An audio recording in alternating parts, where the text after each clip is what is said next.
Ya, Ketua Umum Partai Nasdem Surya Paloh dan Presiden PKS Ahmad Syahiku tadi menggelar pertemuan. Kedua partai mengaku belum ada kesepakatan koalisi, namun menemukan banyak kesamaan. Apa yang menjadi inti pembicaraan Nasdem dan juga PKS? Benarkah kedua partai siap mengusung Gubernur DKI Jakarta Anies Baswedan? Kita akan diskusikan pada malam hari ini bersama dengan tiga narasumber yang bergabung. Dari Partai Nasdem ada Bang Zulfan Lindan, dari PKS ada Bang Muhammad Iqbal, dan juga ada Bang Adi Prayitno, Direktur Eksekutif Parameter Politik Indonesia. Selamat malam Bapak-Bapak. Selamat malam, Selamat malam, Reinhard. Baik, saya mau ke Bang Muhammad Iqbal terlebih dahulu dari PKS yang menyambangi Partai Nasdem. Bang Zulfan dan juga Bang Iqbal, ada 3 butir ya hasil dari pertemuan pada hari ini, 3 butir poin. Tapi yang cukup menarik adalah kesepakatan untuk bekerja sama di Pilpres 2024. Ini persisnya, konkretnya, seperti apa bentuk kerjasama antara PKS dan juga Nasdem di Pilpres 2024? Mungkin Bung Iqbal terlebih dahulu. Ya, saya kira pertemuan hari ini luar biasa ya. Sambutan dari teman-teman Nasdem, Pak Surya Paloh, sangat antusias sekali menyambut kehadiran teman-teman dari PKS. Dan ini tentu saja bukan yang pertama, karena sebelumnya juga Pak Surya Paloh sudah pernah berkunjung ke kantor PKS. Dulu dikenal dengan pelukan kebangsaan ya, bagaimana kehangatan Presiden PKS dan Bang Surya Paloh ini juga pernah terjadi. Dan kami juga dalam pembahasan kali ini juga sedang memikirkan tentang bagaimana calon-calon presiden tentunya ke depan. Bagaimana di 2024 memiliki sebuah kesamaan visi. Salah satunya adalah ya, apa yang disebut dengan poros perubahan. Kita ingin bangsa kita lebih baik. Saya kira begitu. Oke, poros perubahan kesamaan visi ini seperti apa pembahasannya tadi, Bang Iqbal, sampai kemudian ada kesamaan, ada kecocokan pandangan antara PKS dan juga Nasdem? Ya, saya kira salah satu poin penting yang kita ingin lakukan adalah bahwa jangan sampai bangsa kita semakin buruk. Kita ingin ada sebuah kemajuan ke arah yang lebih baik. Karena terus terang kami melihat Nasdem ini adalah yang sangat visi kebangsaan yang luar biasa. Itu bila bergabung dengan PKS, satu kesatuan yang kuat. Istilah kita tadi adalah PKS adalah partai dakwah, Nasdem adalah dakwah kebangsaan. Dua elemen yang sangat kuat akan menjadi sebuah kekuatan yang besar di pemilu 2024. Oke, kalau kemudian sudah banyak kecocokan, kesamaan, bahkan Anda mengatakan ini kalau kemudian bersama-sama akan sangat kuat, mengapa belum ada kesepakatan soal koalisi? Padahal ada banyak kesamaan tadi Anda sebutkan. Apa yang membuat ini belum langsung diresmikan sebagai sebuah koalisi? Apakah ada ganjalan tertentu? Ya, PKS dalam waktu dekat akan mengajukan judicial review tentang presidential threshold 20%. Yang ini tentu saja harapan kami kita turun, ya, walaupun tidak 0% keinginan, tetapi turun yang ini bisa membuat partai-partai bisa lebih leluasa untuk mencalonkan calon presiden. Jadi kami masih menunggu, masih berharap akan ada perubahan pada presidential threshold ini. Oke, saya ke Bang Adi Prayitno. Kita masih menunggu bergabungnya Bang Zulfan Lindan. Bang Adi Prayitno, Anda melihat bagaimana pertemuan antara PKS dan juga Nasdem ini, dua partai ini santer kemudian punya peluang yang besar untuk berkoalisi. Tapi hari ini belum ada kesepakatan sampai ke sana. Ya, saya kira memang PKS dan Nasdem itu memiliki kesamaan keinginan supaya bisa menjadi satu poros politik di 2024 ya. Kan sebenarnya silaturahmi antara Nasdem dan PKS ini sudah lama terbangun. Cuman belakangan agak sedikit mulai intensif ketika jelang 2024 ya.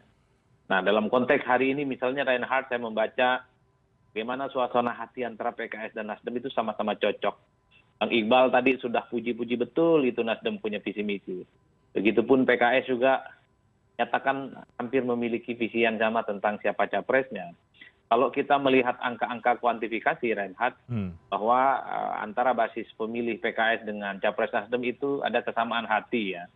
Basis konstituen PKS itu memang lebih memilih Anies Baswedan yang dijagokan sebagai capres 2024. Jadi wajar kalau pertemuan PKS dan Demokrat hari ini, selain berbalas pantun tentang soal kemungkinan mereka di 2024, ya saya kira dua partai ini tinggal menunggu momentum kapan mau diresmikan.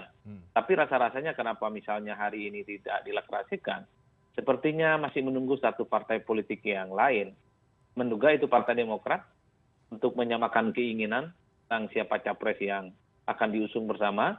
Kalau itu klop, saya kira dalam waktu dekat tiga partai ini akan mengusung satu nama kandidat, dan saya meyakini itu Anies yang akan diusung oleh Demokrat, oleh PKS dan Nasdem. Oke. Karena di antara tiga kandidat capres yang diusung oleh Nasdem, yang relatif agak mudah untuk disonding ke daerah-daerah, DPW, dan ke wilayah-wilayah adalah Baswedan. Kalau Ganjar Pranowo yang diusung oleh Nasdem, tentu Nasdem tidak memiliki relevansinya, karena wajah dari Ganjar Pranowo itu adalah wajah PDIP. Disitulah kemudian ada jarak psikologi sebenarnya kalau Nasdem itu nenteng Ganjar Pranowo dipromosikan ke berbagai tempat. Begitupun kalau kemudian memilih Kasa misalnya. Karena Andika saat ini sebagai Panglima TNI, jenderal aktif yang memang itu tidak diperbolehkan untuk ikut genit dan cawe-cawe dalam urusan politik elektoral. Tiga hal itulah yang saya kira kemudian kenapa saya cukup yakin bahwa dalam tiga kandidasi capres yang diusung Nasdem itu, Anies adalah sosok satu-satunya yang berpeluang besar yang nantinya akan segera diumumkan oleh Nasdem, diikuti oleh PKS dan oleh Demokrat. Ini soal tunggu waktu saja sebenarnya. Karena hatinya cocok, keinginannya sama, dan memiliki visi yang sama, yaitu bagaimana mereka menjadi blok politik yang kuat tentu untuk bertanding dan menang di 2024. Oke, jadi tinggal menunggu waktu saja. Saya coba konfirmasi ke Bang Zulfan Lindan yang sudah bergabung. Selamat malam, Bang Zulfan. Selamat malam. Baik. Bang Zulfan, langsung saja ada banyak kesamaan tadi disampaikan Pak Surya Paloh dan juga Pak Ahmad Syahiku antara PKS dan juga Nasdem. Apakah salah satu yang paling sama itu adalah soal nama capres yang mau diusung oleh Nasdem dan juga PKS, dalam hal ini adalah Pak Anies Baswedan? Saya kira belum sampai ke situ ya. Karena tadi jelas sekali bahwa baik Pak Surya Paloh ataupun Presiden PKS itu masih dalam penjajakan. Ya, dalam penjajakan ini coba dilihatlah perkembangannya seperti apa. Jadi gunakan tadi bukan istilah koalisi ya, tapi yang digunakan itu adalah sampai saat ini adalah kolaborasi antara Nasdem dengan PKS. Nah, jadi kalau kita lihat dari aspek ini bahwa belum ada satu kesepakatan bulat bahwa antara Nasdem dan PKS itu akan mencalonkan Anies. Tapi ini terus berjalan, ya, terus berjalan. Saya kira tadi pendapatnya Mas Abi ada benarnya, tetapi bahwa Nasdem juga sebenarnya tidak kesulitan untuk secara internal untuk mencari dukungan dari wilayah-wilayah atau daerah-daerah terhadap Ganjar. Kalau kita lihat usulan yang ada, itu selisihnya kalau Ganjar kemarin diusulkan 29 DPW, kemudian Anies 32 DPW, itu sebenarnya tipis-tipis saja. Jadi memang ini tergantung nanti lihat perkembangan yang ada ke depan.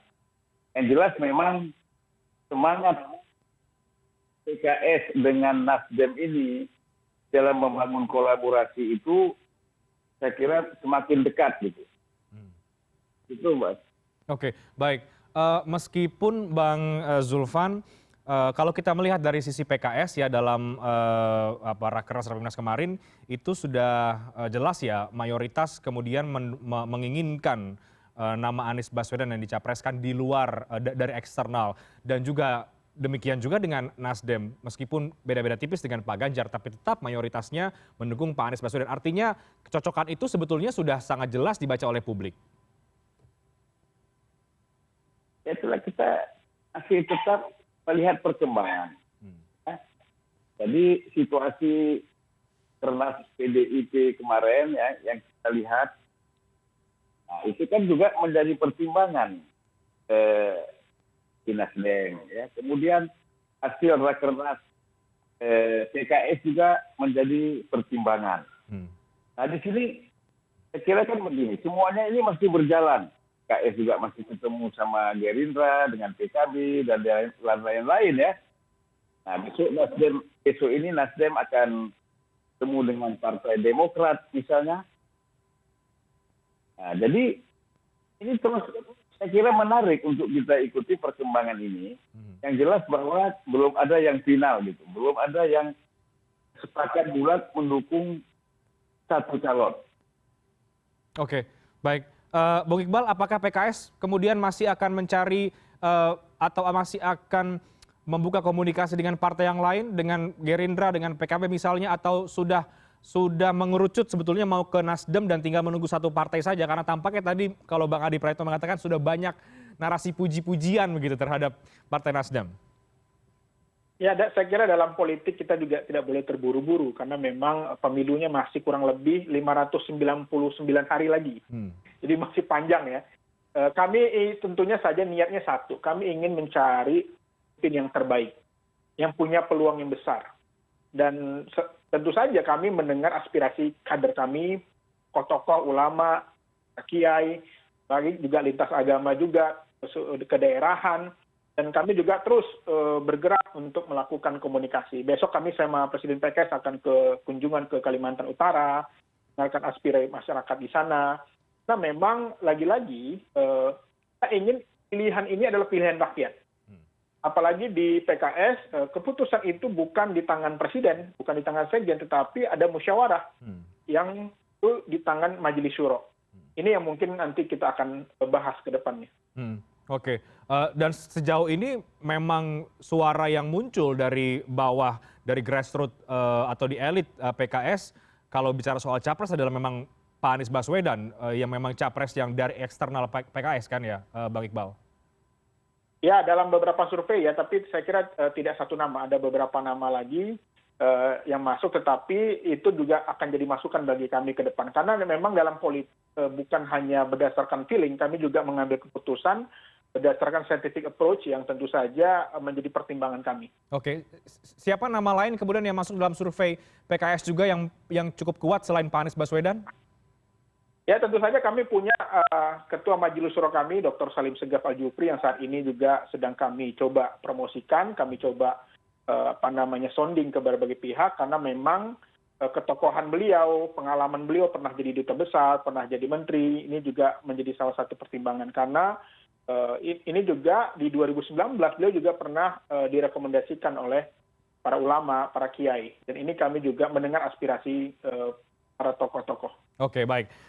Bang Zulfan, besok dikabarkan Nasdem juga akan bertemu dengan Partai Demokrat. Apakah ini bagian dari kelanjutan pertemuan dengan PKS sekarang? Karena banyak prediksi yang menyebut bahwa jika PKS, Demokrat, dan juga Nasdem bergabung, ini sudah menjadi satu poros koalisi yang baru yang kemudian bisa mengusung capres tersendiri. Kita bahas nanti, tapi kita harus break dulu. Kami akan segera kembali.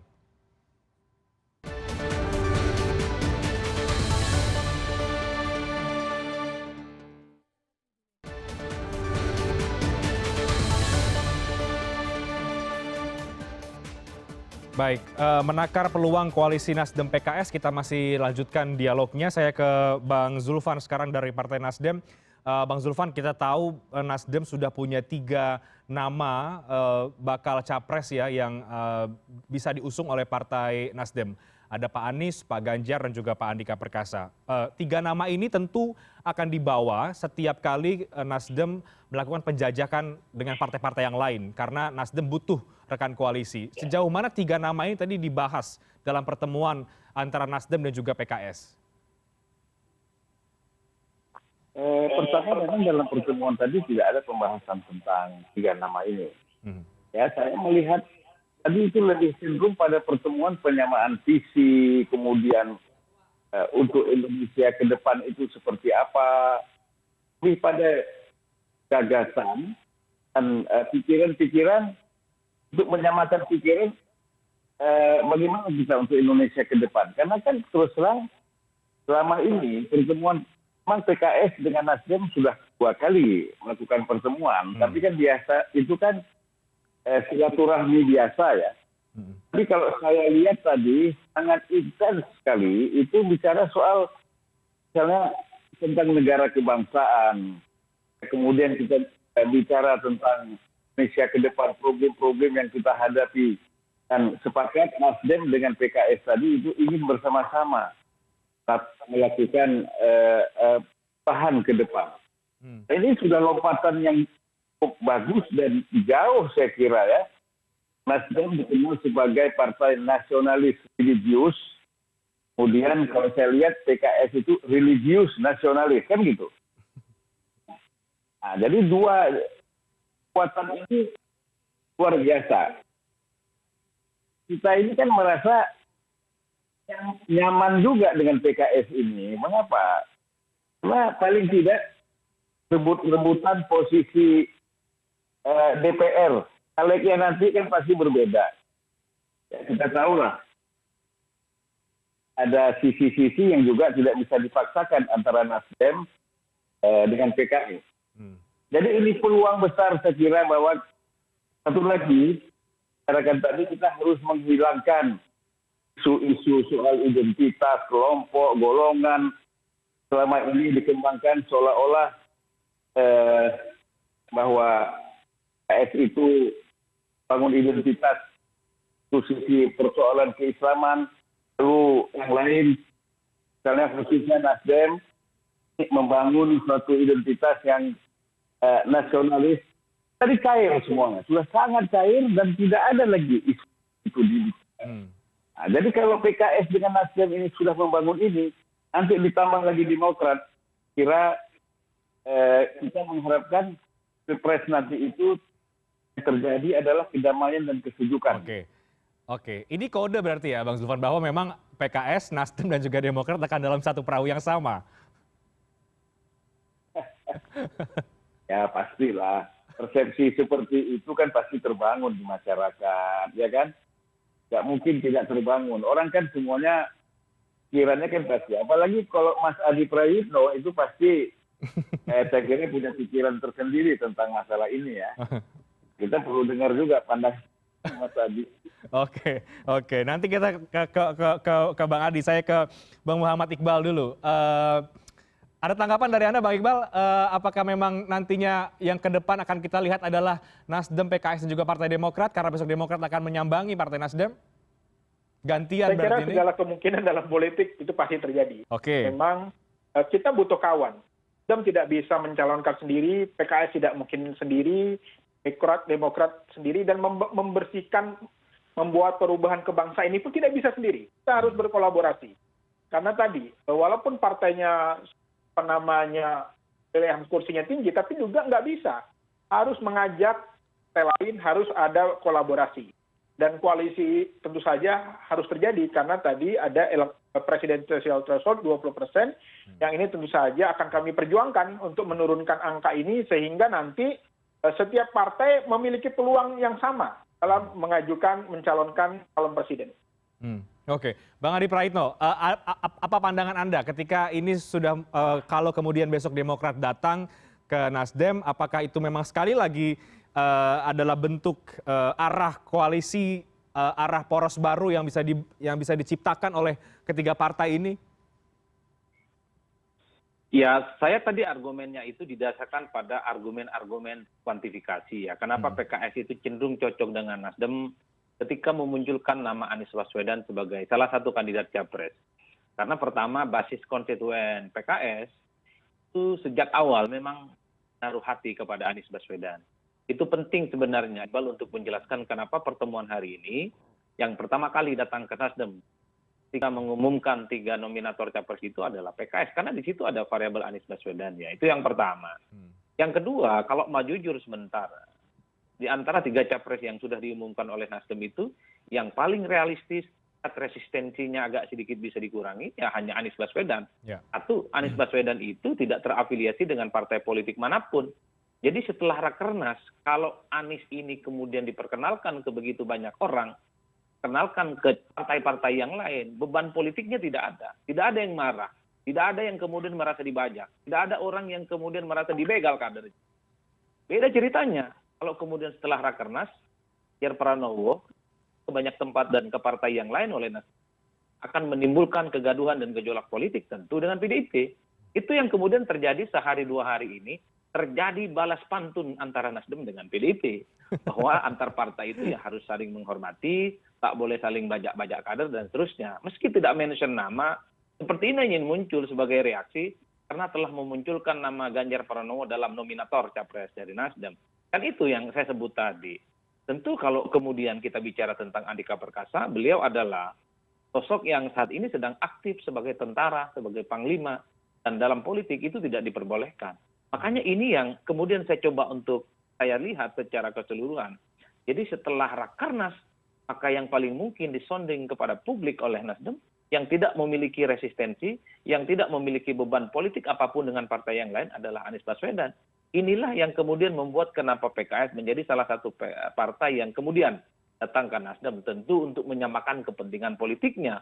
Bahwa ada politik kebangsaan, religius, nasionalis. Saya kira ini kan isu-isu normatif yang di depan. Kalau di belakang tentu bercerita bagaimana kemungkinan Anies bisa diusung oleh kedua partai ini. Lalu besok kemungkinan ada Demokrat. Hampir sama semangatnya dengan PKS. Itu menciptakan momentum politik dan tujuannya adalah berkoalisi, mengalahkan dominasi partai penguasa. Dalam hal ini PDIP. Bahwa di 2024, dominasi PDIP itu harus diputus. Tentu dengan cara bagaimana mengusung nama yang relatif bisa memenangkan pertarungan.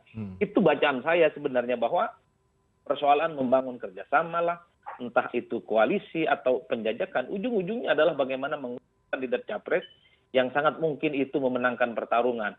Niatnya itu yang utama sebenarnya yang bisa kita tangkap. Bagi banyak orang pemilu masih lama, tapi bagaimana ceritanya partai-partai belakangan ini begitu agresif menjalin komunikasi politik. Itu kan menegaskan pemilu bagi partai itu sudah dekat. 509 hari dan waktu yang panjang untuk melakukan konsolidasi dan itu pembentukan poros koalisi ke depan ya. Makanya karena ini terlihat begitu dekat pemilu ketika PKS datang ke Nasdem, kemungkinan besok itu Demokrat, karena memiliki irisan suasana hati yang sama, maka sangat mungkin ketika partai ini sebenarnya cocok untuk berkoalisi. Tinggal menghitung hari. Kapan akan diresmikan seperti yang lainnya. Karena Nasdem itu sudah punya jagoan. Tinggal memastikan siapa dua partai lainnya yang kemudian akan siap untuk melakukan kongsi politik. Berbeda dengan KIB. Nah, kalau KIB perahunya ada, tapi masih kebingungan mencari soal siapa sosok yang akan mereka jual nantinya untuk kepentingan Pilpres 2024. Oke. Tinggal menghitung hari. Bang Zulfan, suasana hatinya Nasdem sebetulnya sekarang bagaimana ini? Ketika dalam 2 hari berturut-turut bertemu dengan 2 partai politik yang dibaca oleh Bang Adi Praitno atau oleh banyak pihak, ini sudah mengerucut ke sebuah poros baru. Saya kan sebenarnya boleh ya, saya tidak mengulang lagi yang diulas oleh Mas Adi. Saya tidak usah ulang lagi, itu sudah stop itu ulasan Mas Adi. Akan lebih top lagi kalau dielaborasi kalau saya oleh Bang jelaskan Zulfan. lagi mengulang aja nanti percuma, itu sudah stop itu menurut saya. Oke, ya Bang Zulfan, tapi akan lebih top lagi kalau ini bisa diulas, bisa dielaborasi lagi dari pandangannya Bang Zulfan atau dari Partai Nasdem? Ya, saya kira bukan Mas Adi aja, hampir semua orang itu yang besar berpendapat bahwa Nasdem ini akan mengunggulkan Anies Baswedan. Ya, mungkin berdasarkan sebutan ya nomor 1 misalnya. Tapi kan itu karena memang Ketua DPW mendukung Anies, 29 mendukung Ganjar. Jadi Ganjar memang posisinya nomor 2. Jadi dengan melihat itu, orang terus mempersepsikan bahwa Anies itu adalah calon yang paling kuat yang akan diusung oleh Nasdem. Saya kira wajar saja, apalagi PKS datang ke Nasdem memang sejak awal antara PKS dengan Nasdem ini ada istrinya kan ketemu sudah lama kan, tetapi kan Anies ini juga dengan Nasdem bukan orang baru. Ini kan termasuk berdiri di Ormas Nasdem. Dan dia yang membacakan deklarasi Nasdem dulu itu. Nah, jadi Anies ini buat Nasdem bukan orang luar. Walaupun dia kemudian tidak masuk ke dalam Partai Nasdem. Tapi cikal bakalnya dia ikut. Gitu, Mas. Oke, baik. Jadi chemistry-nya sudah jelas pasti bukan masalah lagi soal chemistry antara Nasdem dan juga Pak Anies ya, Bang Zulfan. Saya ke Bang Adi Praitno sebelum kita break. Bang Adi, ini dijawab setelah break ya. Oke, peluang koalisi antara Nasdem, PKS dan juga Demokrat cukup besar. Kita mungkin bisa simpulkan seperti itu, meskipun belum difinalkan oleh masing-masing partai, terutama oleh Nasdem dan juga PKS. Bagaimana kalau kita melompat agak jauh? Bagaimana peluang menangnya? Karena tentu setiap parpol membuat koalisi tidak hanya semata-mata membuat koalisi, tapi juga ada hitung-hitungan secara politik. Apakah ini berpengaruh siapa nanti cawapresnya? Ataukah memang sekarang basis masanya ini sudah bisa mengerucutkah ketiga partai ini untuk bisa satu suara mendukung salah satu capres, katakanlah Pak Anies Baswedan? Tapi dijawab nanti, Bang Adi, kita break dulu, kami segera kembali.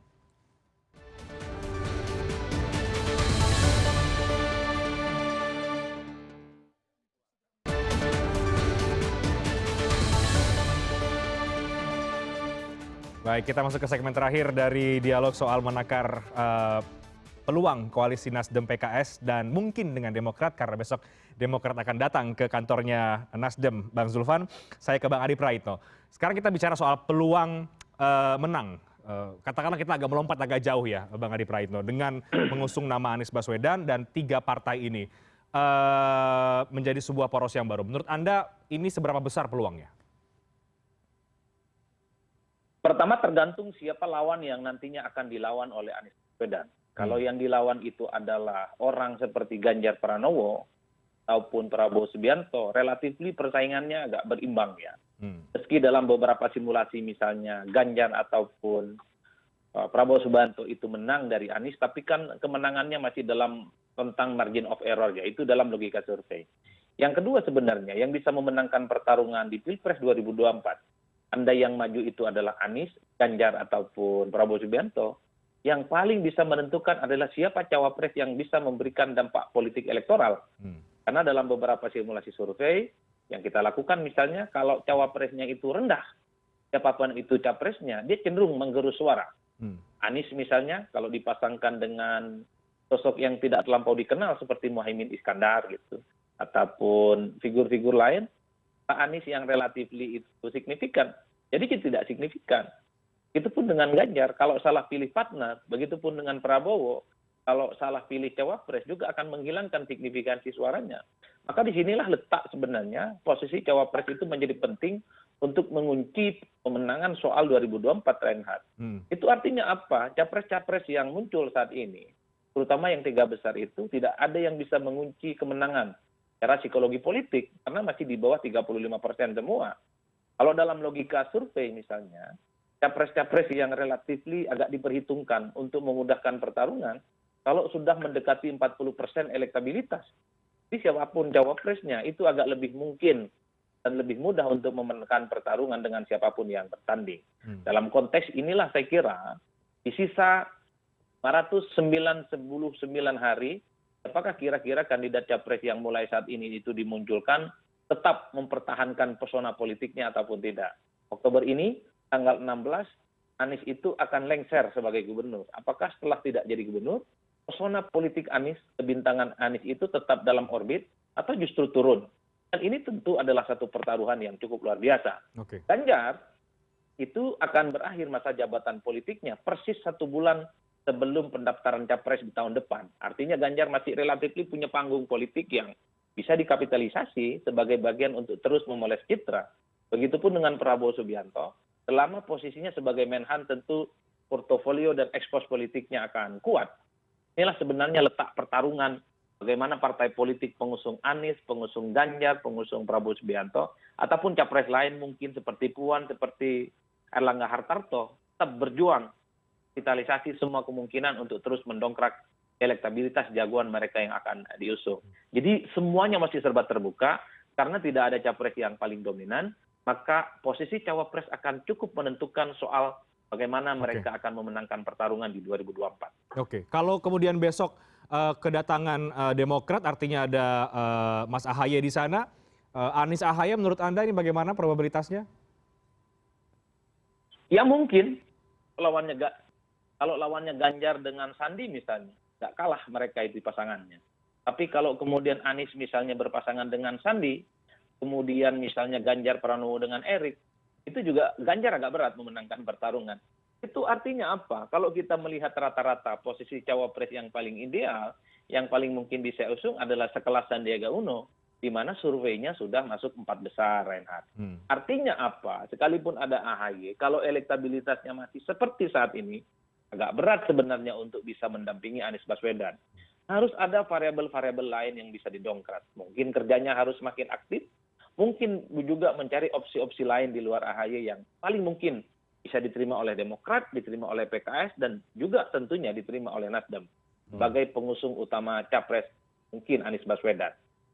Oke, Bang Muhammad Iqbal, dalam Rakernas kemarin di PKS ya, setelah 10 tahun nanti, setelah 2024 menjadi oposisi, ada target yang dibuat begitu, PKS harus menjadi bagian dari koalisi yang menang dalam Pilpres 2024. Artinya pilihan-pilihan politik PKS ini harus dicermati betul agar kemudian bisa memenangkan pertarungan bersama dengan koalisi yang akan dibentuk nanti. Ya, saya kira memang semua partai tentu saja kalau dalam pemilu ingin menang ya. Untuk itu kami ingin mematangkan lagi strategi kami, ingin mensosialisasikan lagi konsep-konsep kami kepada masyarakat. Dan yang penting tadi kita ingin perubahan kata kuncinya. Karena masyarakat sekarang sudah jenuh, harga sembako naik, ya barang-barang kebutuhan pokok naik, BBM naik, tarif listrik beberapa bagian naik, saja menjadi perhatian kita saat ini. Untuk itu kita ingin sosok yang karena hanya memiliki elektabilitas, tapi juga punya integritas, ya, kemudian juga memiliki kemampuan dalam memimpin. Oke, Bang Iqbal, Anda katakan banyak kecocokan, kesamaan antara Nasdem dan juga PKS di pertemuan pada hari ini, tapi Nasdem punya 3 nama capres. Kalau kemudian misalnya yang dipilih bukan Pak Anies Baswedan, katakanlah Pak Ganjar Pranowo, apakah kecocokan itu masih ada? Ya, saya kira nanti kita lihat dari uji materi MK tentang presiden threshold. Kalau memang faktanya kami berhasil menurunkan angka PT ini, tentu saja peta akan berubah. Oke, kalau kemudian tidak berhasil soal presidensial threshold, bagaimana Bang Iqbal? Tentu saja yang kami lihat adalah mana yang paling integritas dan punya peluang menang besar. Oke, jadi kecocokan itu masih berubah dan tidak cocok ya berarti ya, tergantung kemudian arah politik ke depan. Sangat dinamis, sangat dinamis. Sangat dinamis. Baik, Bang Zulfan, dalam 2 kali Pilpres, Nasdem bersama dengan PD Perjuangan. Kalau kemudian Nasdem mengusung Pak Anies Baswedan bersama dengan PKS dan Demokrat, sudah jelas artinya Nasdem bersama dengan 2 partai yang ada di luar pemerintahan. Nasdem sudah siap bercerai secara politik dengan PD Perjuangan? Ya, kita kan tidak ada satu perjanjian yang ya. Saya kira itu biasalah dalam politik. Hari ini kita bersama, besok kita berbeda. Tapi kan sahabatan dan perkawanan itu tidak boleh menjadi permusuhan. Itu yang paling penting itu. Jadi kita boleh berbeda. Pada saat ini mungkin nanti kita ketemu lagi, kita bersama-sama lagi di parlemen, bisa jadi. Nah, jadi begini, saya melihat persoalan koalisi ini itu kan memang bukan hanya masalah kita mencapai 20% untuk mengusung presiden. Saya ingin menyambung apa yang kata Mas Adi tadi, bahwa memang ini kan masih bicara persoalan capres. Nah, jadi kalau kita sudah mengusung satu nama untuk presiden, kemudian kita sudah memenuhi threshold 20%, lalu ini capresnya siapa? Nah, ini kan ini juga satu diskusi, satu pembahasan yang tidak ringan soalan ini. Ya. Nah, jadi terang sampai saat ini belum ada nama-nama yang muncul. Memang kalau kita bicara Nasdem itu tidak punya calon wakil presiden. Kira juga PKS tidak pernah bicara soal wakil presiden. Yang bicara wakil presiden itu kan Demokrat. Ya? Nah, kemungkinan ini akan menjadi pembahasan yang sangat serius untuk siapa capres ini dan siapa cawapres. Oke. Termasuk besok bertemu dengan Partai Demokrat, artinya membahas juga soal cawapresnya siapa, atau kemungkinan Mas AHY mendampingi sebagai cawapres? Nah, itu kan makanya saya bilang tadi, ini kan harus dicocokkan dulu. Oke. Jadi ginilah, prinsipnya saya setuju dengan Mas Iqbal tadi, kita pasti ingin menang. Perubahan kita yang sudah kita sepakati bersama itu bisa terwujud. Ya, nanti kan dihitung apakah tadi Mas Adi sudah bilang kalau dengan AHY seperti apa, kalau dengan Sandiaga Uno misalnya, dengan Erik, ini semuanya dihitung. Nah, jadi memang masing-masing kita ini ingin meningkatkan bukan hanya kuantitatif, bukan hanya kualitatif, tetapi kan survei ini juga melihat dari kualitatif itu penting. Bagaimana kinerja orang yang memang diposisikan sebagai cawapres ini. Oke. Sehingga dia tidak menjadi beban bagi calon presiden kita. Oke. Baik, tapi di luar semua itu, Nasdem sudah siap, Bang Zulfan, untuk menjadi motor koalisi poros yang baru bersama dengan partai-partai yang lain? Ya sebenarnya bersama-sama lah. Juga tidak merasa Nasdem ini sebagai yang paling dominan ya. Jadi tadi kan ada sudah bicara nih, equal partnership. Ya. Kita dengan semua partai. Kita melihat suara kita lebih tinggi atau yang lain rendah. Nah ini yang perlu dibangun di antara partai. Jangan kalau kita merasa kursi kita besar, kita menganggap partai lain itu kecil, dia harus merapat ke kita. Kalau Nasdem tidak seperti itu, semuanya equal partnership. Jadi sama memposisikan. Walaupun misalnya lah ya, P3 itu perannya tidak besar di parlemen. PAN juga begitu. Tetapi kalau mau bersama-sama, kita akan posisikan ini sama gitu. Tidak ada yang merasa mendominasi atau merasa dominan dalam koalisi kita. Oke. Baik, Bang Adi Praetno, terakhir dari Anda Kita juga menutup. gini ya, kita harus silakan. lihat dalam minggu ini atau paling tidak awal minggu depan akan terjadi juga lompatan-lompatan yang lain lagi. Kita nggak tahu dalam situasi politik Indonesia seperti ini. Oke. Nah, ini akan merepotkan CNN untuk mengejar lagi nanti. Tergantung juga Nasdem seberapa jauh lompatannya ini, Bang Zulfan. Ya, ini akan ada hal-hal yang sifatnya saya kira luar biasa. Oke, baik, Bang Adi Praetno, terakhir dari Anda. Apakah ini sekali lagi masih bisa ada lompatan-lompatan yang lain dari Nasdem mungkin, atau dari kemungkinan proyeksi koalisi poros baru yang ini? Dan kalau ini kemudian menjadi sebuah poros yang baru, ini tentu akan sangat menarik dalam membaca konstelasi politik jelang 2024 ya? Ya, saya termasuk yang meyakini itu. Jangan-jangan misalnya akhir bulan ini atau bulan depan Nasdem sudah definitif umumkan satu nama capres di antara 3 yang sudah disampaikan dalam rakernas itu. Saya hakul yakin sampai saat ini 100% sepertinya Nasdem itu tetap melirik Anies Baswedan sebagai prioritas. Satu, ini soal kesamaan batin. Yang kedua, Anies ini tidak punya beban politik manapun dengan partai yang lain. Yang ketiga, ya tentu ada pertalian korespondensi historis. Anies adalah bagian dari Nasdem sebelum menjadi partai politik. Itu kejutan yang pertama.